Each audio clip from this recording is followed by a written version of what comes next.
Vous êtes-vous déjà demandé comment certaines personnes semblent avoir le temps de tout faire, alors que d'autres sont constamment submergées? Et si je vous disais que le secret ne réside pas dans ce qu'elles font, mais dans ce qu'elles choisissent de ne pas faire? Dans notre quête incessante de productivité, nous oublions souvent l'importance de l'efficacité. Comme le disait le philosophe stoïcien Sénèque, ce n'est pas que nous avons peu de temps, c'est plutôt que nous en perdons beaucoup. Aujourd'hui, sur Sagesse Martiale, je vais partager avec vous un outil peu connu mais extrêmement puissant que j'ai découvert lors d'un mastermind donné par Tony Robbins et Dean Graziosi, la liste des choses à ne pas faire. Cette liste n'est pas juste une autre méthode d'organisation, c'est une révolution dans notre façon de percevoir et de gérer notre temps. Contrairement à une liste de tâches habituelles qui nous dit ce que nous devons faire, cette liste est tout le contraire. Elle consiste à noter les activités, les habitudes, ou même les pensées qui ne servent pas nos objectifs et aspirations. C'est un outil puissant pour éliminer les distractions et se concentrer sur ce qui est vraiment important. Préparez-vous à transformer votre quotidien en apprenant l'art de faire moins pour accomplir plus. Commençons. La première étape pour créer cette liste presque magique consiste en une introspection minutieuse.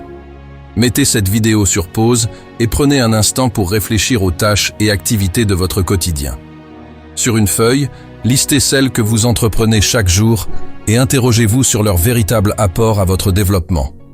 Demandez-vous si elles nourrissent votre croissance personnelle, augmentent vos revenus, renforcent votre spiritualité, bénéficient à votre famille ou contribuent à forger un avenir meilleur. Qu'il s'agisse de tâches ménagères, de temps passé sur les réseaux sociaux ou de moments partagés avec des personnes peu inspirantes, l'idée, c'est de repérer et de noter tout ce qui ne contribue pas directement à vous rendre meilleur, plus heureux ou plus prospère. Une fois que vous avez dressé cette liste, la deuxième étape consiste à identifier les éléments que vous pourriez automatiser, c'est-à-dire celles pour lesquelles vous pourriez mettre en place des systèmes ou des processus qui les exécutent pour vous. Par exemple, automatiser vos paiements récurrents via les services bancaires en ligne peut vous sauver un temps précieux. De même, l'utilisation de plateformes qui simplifient la gestion de vos tâches administratives comme Workflow peut considérablement alléger votre charge de travail quotidienne. La troisième étape implique de déterminer quelles activités ou tâches peuvent être confiées à d'autres, comme des membres de la famille, collègues ou professionnels. Lorsque j'ai commencé à déléguer certaines tâches dans mon entreprise, non seulement j'ai libéré du temps pour me concentrer sur la croissance stratégique et les activités à forte valeur ajoutée, mais j'ai également donné à mes collaborateurs l'opportunité de développer leurs compétences et leur leadership. La délégation n'est pas seulement une question de gain de temps, c'est aussi un moyen puissant de développer une équipe solide. La quatrième étape, la plus exigeante, consiste à identifier et éliminer de nos vies les activités et relations qui nous drainent sans apporter de valeur. Cette étape est essentielle car elle nous oblige à examiner de près ce qui consomme notre temps et notre énergie sans contribuer à notre croissance ou à notre bien-être. Imaginez la sensation libératrice de mettre fin aux relations avec des personnes qui sapent votre énergie. J'ai d'ailleurs réalisé une vidéo sur la manière de reconnaître ces personnes toxiques et sur les stratégies pour s'en détacher. Si ça vous intéresse, je vous invite à consulter via le lien disponible quelque part sur cette vidéo. Un autre exemple par rapport au travail concerne les réunions de travail.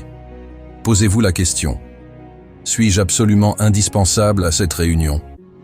Lors de mon parcours, j'ai appris à dire non à des réunions non essentielles, ce qui m'a permis de consacrer plus de temps à des projets significatifs. J'ai découvert également que dire non à des invitations ou à des événements peu enrichissants me libérait des heures précieuses. Ces moments ont été réalloués à des passions qui nourrissent mon âme, comme le développement personnel et la création de cette chaîne. La liste des choses à ne pas faire se révèle être un outil précieux pour mieux utiliser notre temps. Si vous avez trouvé de la valeur dans cette vidéo, je vous invite à aimer cette vidéo et à la partager avec ceux qui, comme vous, cherchent à enrichir leur vie. Un immense merci pour votre attention. Rappelez-vous des mots d'Épictète. N'attends pas que les événements arrivent comme tu le souhaites, mais décide de vouloir ce qui arrive, et tu seras heureux. Ensemble, engageons-nous à vivre chaque jour pleinement et harmonieusement. À très bientôt pour plus de réflexions sur le développement personnel et la sagesse qui guide notre chemin.